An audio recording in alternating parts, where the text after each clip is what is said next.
Good evening. CMA inter paper 6 law and ethics में आज factory act 1948 का short revision करेंगे। ध्यान से सुनिएगा, जो बताएंगे एकदम इंपॉर्टेंट होगा, एग्जाम में आया है और इसके बाहर आपका कुछ भी नहीं, पूरा सिलेबस कवर। मेरा क्लासेस चाहिए तो मेरे चैनल में जाके लेवल 2 को ज्वाइन कर लीजिए, आपको विद पीडीएफ नोट सारा क्लासेस मिल जाएगा। इंटर में लॉ एंड एथिक्स का सारा क्लासेस मिलेगा, आईडीटी का क्लासेस मिलेगा, ओएमएसएम का क्लासेस मिलेगा एंड ऑडिट का सारा क्लासेस मिलेगा, बाकी एमसीक्यू मिलेगा। एकदम स्टार्ट कर रहे हैं क्लास में। देखिए, सबसे पहले मीनिंग समझिए। फैक्ट्री का मीनिंग क्या होता है, जो कीवर्ड है वही बताएंगे आपको, वही आप याद रखिएगा, काम हो जाएगा। फैक्ट्री का मीनिंग क्या? फैक्ट्री का सिंपल सा मीनिंग है, जहां पर मैन्युफैक्चरिंग होता है। ये सबको पता है कि फैक्ट्री में गुड्स मैन्युफैक्चर होता है, तो ये तो आपको समझ में आता है। फैक्ट्री मतलब मैन्युफैक्चरिंग वर्ड आना चाहिए। अब देखिए इसका डेफिनेशंस क्या है, तो एग्जाम में आया हुआ क्वेश्चन है कि फैक्ट्री का मीनिंग क्या है। फैक्ट्री में मैन्युफैक्चरिंग होना चाहिए, तो आपको कैसे याद रहेगा? सेक्शन 2MM फॉर मैन्युफैक्चरिंग, बस। अब देखिए सेक्शन याद भी नहीं रहे, कोई दिक्कत नहीं, मीनिंग को समझिए। फैक्ट्री किसको बोलते हैं? ठीक है, मतलब वहां पर जिस प्रेमिसेस में क्या होना चाहिए, मैन्युफैक्चरिंग प्रोसेस होना चाहिए विथ एड ऑफ पावर। मतलब यदि जहां पर मैन्युफैक्चरिंग प्रोसेस होगा इलेक्ट्रिसिटी के साथ और 10 से ज्यादा आदमी काम करेंगे, उसको बोलेंगे फैक्ट्री। सिंपल सा है।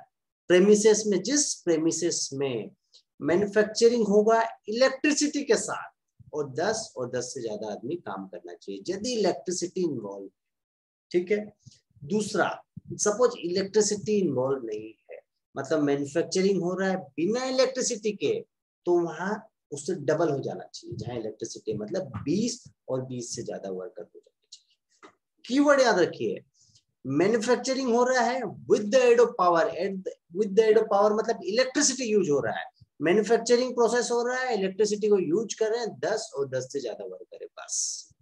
मैन्युफैक्चरिंग प्रोसेस हो रहा है, इलेक्ट्रिसिटी यूज नहीं कर रहे हैं, 20 और 20 से ज्यादा वर्कर है। वर्कर साल में एक दिन भी काम करेगा तो चलेगा। अब देखिए क्या चीज इंक्लूड नहीं। दो कीवर्ड याद रखना है, मैन्युफैक्चरिंग हो रहा है उस प्रेमिसेस में, इलेक्ट्रिसिटी यूज हो रहा है तो 10 और 10 से ज्यादा वर्कर। मैन्युफैक्चरिंग हो रहा है, इलेक्ट्रिसिटी यूज नहीं हो रहा है तो 20 और 20 से ज्यादा वर्कर, बस कीवर्ड याद रखिएगा। फिर बोलना चाहता है वर्किंग, जो worker working on any day, साल में एक दिन भी काम करेंगे तो फैक्ट्री का डेफिनेशन में आ जाएगा। अब क्या चीज इंक्लूड नहीं है, देखिए यहाँ लिखा हुआ है, ये जो लिखा हुआ है उसको याद कैसे रखेंगे? क्या चीज इंक्लूड नहीं है, कीवर्ड याद रखिएगा। मोबाइल यूनिट इंक्लूड नहीं है, होटल इंक्लूड नहीं है, रेस्टोरेंट इंक्लूड नहीं है, रेलवे सेट इंक्लूड नहीं है, माइन इंक्लूड नहीं है। अब इसको याद कैसे रहे, कैसे याद रखना है? हम अपना मोबाइल लेके होटल गए, हम अपना मोबाइल फोन में बात करते करते होटल गए, ठीक है। फिर से बता रहे, कीवर्ड याद रखिएगा। हम अपना मोबाइल फोन में बात करते करते रेस्टोरेंट गए, रेस्टोरेंट में खाना खा के होटल गए, होटल में जाने के बाद अपना सामान लेके रेलवे स्टेशन गए, रेलवे स्टेशन से ट्रेन पकड़ के माइन की तरफ चले। कीवर्ड याद रखना है, बस। क्या याद रखना है?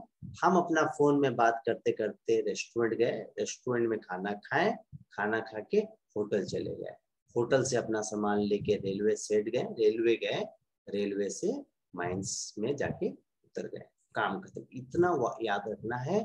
Mobile unit, restaurant, hotel, railway set and mine factory के डेफिनेशन में नहीं आता है, बस इतना याद रखना है।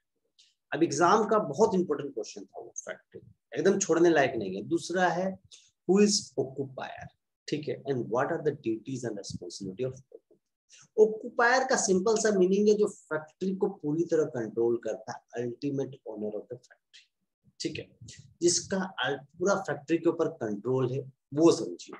तो ऑक्यूपायर का कीवर्ड याद रखिए, ultimate control of the factory, जिसके पास फैक्ट्री का पूरा कंट्रोल है उसी को बोलते हैं ऑक्यूपायर।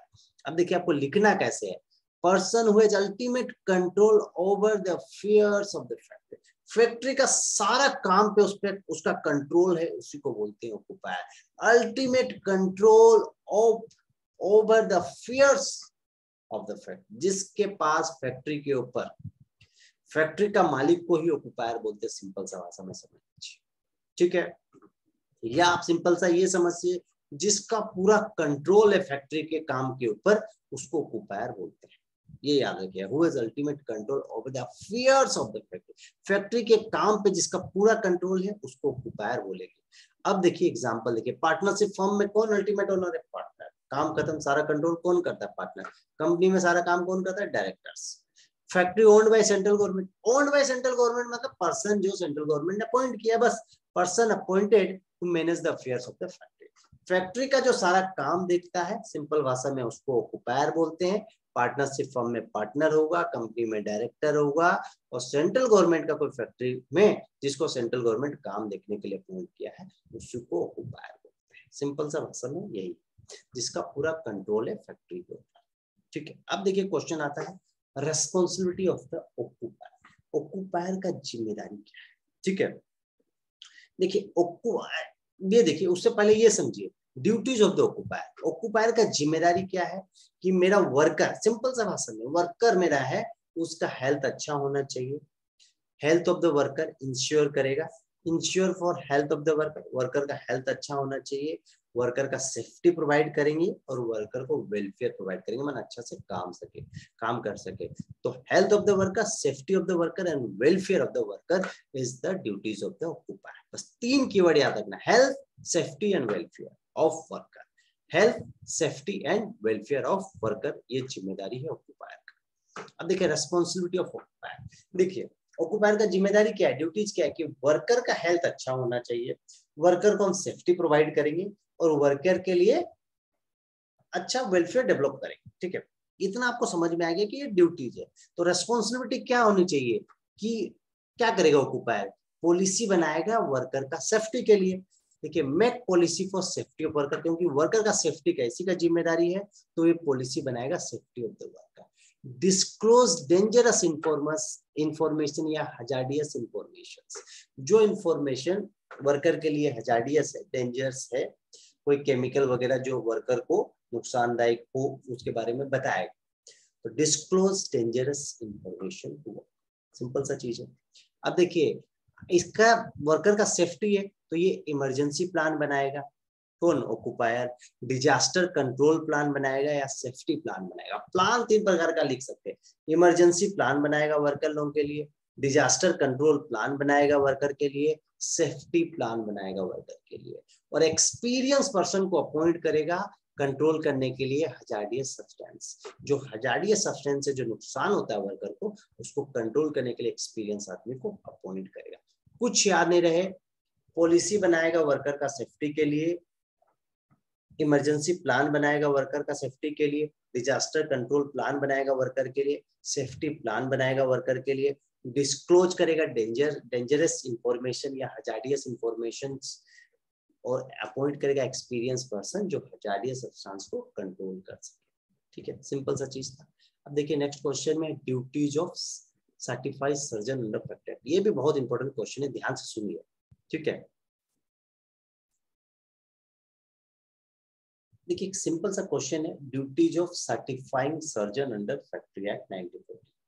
सर्टिफाइंग सर्जन मतलब समझ में आ रहा है डॉक्टर, सिंपल सा भाषा में डॉक्टर समझ लीजिए, या जो मेडिकल का प्रैक्टिस करता है उसी को बोलते हैं सर्टिफाइड सर्जन। ठीक है, अब देखिए क्या बोलता है, central government appoint qualified medical practitioner for the medical treatment of worker of the factory. मतलब क्या है, सेंट्रल गवर्नमेंट, ठीक है, जो मेडिकल प्रैक्टिस करता है, जो मेडिकल प्रैक्टिशनर है, उसको अपॉइंट करता है वर्कर लोगों का ट्रीटमेंट के लिए। सिंपल सा बात है। सर्टिफाइड सर्जन मतलब central government qualified medical practitioner को अपॉइंट करता है वर्कर लोगों का ट्रीटमेंट के लिए, काम खत्म, मेडिकल ट्रीटमेंट के लिए वर्कर का, सिंपल सा चीज है। अब उसका ड्यूटीज क्या है, सबसे पहले examine and certification of young person. Young person में देखिए बेसिकली यहाँ बोलना चाहता है कि जो बच्चा मतलब जो 14 साल कंप्लीट कर चुका है, फैक्ट्री में यदि कोई बच्चा 14 साल कंप्लीट कर चुका है तो और 15 साल से कम है तो वो फैक्ट्री में काम कर सकता है। उसके लिए सर्टिफाइड सर्जन से एक अप्रूवल लगता है, एक सर्टिफिकेशन लगता है। तो certification, examine and certification of minor child, minor child नहीं, जो 14 साल से ज्यादा का, याद रखिएगा। तो examination and certification of young persons को एग्जामिन करता है एंड सर्टिफाई करता है, और यंग के ऊपर जो है उसको भी एग्जामिन करता है। दो प्रकार का है, जो देखिए फैक्ट्री में कौन काम कर सकता है, जो 14 साल से ज्यादा का है उसको एग्जामिन करता है, सर्टिफिकेशन भी देता है कि ये काम कर सकता है। जो 25 साल का है उसको भी एग्जामिन करता है। एग्जामिनेशन ऑफ वर्कर दो चीजें बोलना चाहता है। तीसरा, यदि फैक्ट्री में कोई इंजर्ड होगा, इलनेस होगा, किसी का इंजरी होगा तो उसको मेडिकल ट्रीटमेंट देगा। सिंपल सा लॉजिकल ही है, provide medical treatment at the time of illness और इंजरी। सिंपल सा चीज है। अब देखिए next question, discuss the welfare measure to be taken in the factory for the workman employed therein as per the factory act. Factory act के हिसाब से क्या क्या वेलफेयर मेजर वर्कर लोगों के बेसिस में लिया जाता है, ठीक है। वर्कर लोगों को क्या क्या थोड़ा बहुत फैसिलिटी देना चाहिए वो चीज पूछता है। सबसे पहला वॉशिंग फैसिलिटी, वर्कर लोग अपना हाथ पैर धो सके वो सुविधा देनी चाहिए। दूसरा है स्टोरिंग, वर्कर लोग अपना सामान टिफिन उफिन रख सके उसकी फैसिलिटी देनी चाहिए। तीसरा है ड्राइंग क्लोथ फैसिलिटीज, मतलब कपड़ा भी अपना सुखा सके उसकी फैसिलिटी देनी चाहिए। सिंपल सा देखिए, वॉशिंग का फैसिलिटी होगा, स्टोरिंग का फैसिलिटी होगा, ड्राइंग क्लोथेस मतलब कपड़ा सुखाने का फैसिलिटी होगा, सिटिंग फैसिलिटी बैठने का फैसिलिटी दिया जाएगा, फर्स्ट एड बॉक्स दिया जाएगा यदि किसी को चोट लग जाए तो फर्स्ट एड बॉक्स लगे, कैंटीन का फैसिलिटी होगा, रेस्ट रूम का फैसिलिटी होगा, लंच रूम का फैसिलिटी होगा। लॉजिकली आप लिख सकते हैं। क्रंचेस मतलब ये क्या होता है ना, जो छोटा बच्चा होता है उन लोगों का एक रूम होता है, जो 6 महीना साल भर का बच्चा उस लोगों को रेस्ट करने के लिए एक रूम दिया जाता है, वेंटिलेटेड रूम होता है फॉर चिल्ड्रन, उसी को बोलते हैं क्रेचेस। फिर वेलफेयर ऑफिसर का अपॉइंट करेंगे यदि 500 से ज्यादा वर्कर होगा। तो सिंपल सा लॉजिकली 4-5 पॉइंट लिख सकते हैं, कुछ नहीं है। Washing facility, storing facility, drawing cloth facility, sitting facility, first aid box facility, canteen facility, rest room, lunch room, ये सब तो आप लिख सकते हैं। रेस्ट रूम दिया जाता है वर्कर लोगों को, लंच रूम दिया जाता है, कैंटीन का फैसिलिटी दिया जाता है, फर्स्ट एड बॉक्स एकदम आराम से लिख सकते हैं, बैठने का फैसिलिटी होगा। एकदम सिंपल सा लॉजिकली आप लिख सकते हैं समझ के। एक बार देखिए एक क्वेश्चन और आया एग्जाम में, आया can any child employed in a factory, क्या बच्चा फैक्ट्री में काम कर सकता है। देखिए children below 14 years are not allowed to work in, जिस बच्चा का उम्र 14 साल से कम वो अलाउड नहीं। बट यहाँ लिखा है child means a child who has not completed the age of 15 years, मतलब after attaining the age of 40 he or she can work in a factory provided he must be obtain a certificate of fitness। Certified surgeon से fitness का certificate लेना पड़ेगा। मतलब simple सा भाषा में जो बच्चा का 14 साल से ज्यादा उम्र हो गया है वो फैक्ट्री में काम कर सकता है, लेकिन उसको सर्टिफाइड सर्जन से तो सर्टिफिकेट ऑफ फिटनेस लेना पड़ता है। सिंपल से है, डॉक्टर से एक तो सर्टिफिकेट ऑफ फिटनेस लेना पड़ता है, मेडिकल प्रैक्टिशनर से एक तो सर्टिफिकेट ऑफ फिटनेस लेना पड़ता है कि हम फिट है, हम काम कर सकते हैं फैक्ट्री में। सिंपल सा चीज। अब देखिए नेक्स्ट क्वेश्चन, ध्यान से सुनिए, ध्यान से सुनिएगा। वर्किंग आवर ऑफ चिल्ड्रन 4.5 घंटा एक दिन में बस। अडल्ट का चिल्ड्रंस का डबल 9 घंटा, चिल्ड्रंस को कितना 4.5 घंटा, अडल्ट को क्या कितना आवर है उसका डबल। बट अडल्ट लोगों को हर 5 घंटा बाद 30 मिनट का रेस्ट दिया जाता है, हर 5 घंटा काम करने के बाद 30 मिनट का रेस्ट दिया जाता है, और मैक्सिमम 48 घंटा से ज्यादा उन लोग एक वीक में काम नहीं कर सकते, याद रखिएगा। Maximum 9 hour subject to take rest for 30 minutes after working for 5 hours, ठीक है। और वर्किंग आवर ऑफ वुमेन याद रखिए 6 बजे से, सुबह 6 बजे से शाम का 7 बजे, उसके बाद नहीं रहेगा, ठीक है। अब देखिए और एक तो सिंपल सा है, rest room lunch room if more than 150 worker are employed. यदि रेस्ट रूम और लंच रूम कब बनाया जाता है, जब 150 से ज्यादा वर्कर काम करते हैं, और कैंटीन कब बनाया जाता है, जब 250 से ज्यादा वर्कर काम करते हैं, बस। एक लास्ट क्वेश्चन है, मैन्युफैक्चरिंग प्रोसेस क्या होता है। देखिए any process of making, altering, repairing, finishing, packing, oiling, washing, cleaning etcetera को मैन्युफैक्चरिंग बोलते हैं। एक केस लो है बहुत इंपॉर्टेंट है, सुन लीजिए। Delhi electricity supply undertaking versus management of देश, ठीक है। Unit of electricity generation station, unit of electricity generation station is not manufacturing process. ये जो इलेक्ट्रिसिटी जनरेशन स्टेशन है, मतलब इलेक्ट्रिसिटी जो स्टेशन है जो जनरेट करता है उसका कोई यूनिट को मैन्युफैक्चरिंग प्रोसेस नहीं बोलते हैं और वो फैक्ट्री नहीं होगा, याद रखिएगा। Unit of electricity generation station is not manufacturing process, hence it is not a factory. बस इतना याद रखिएगा। Thank you.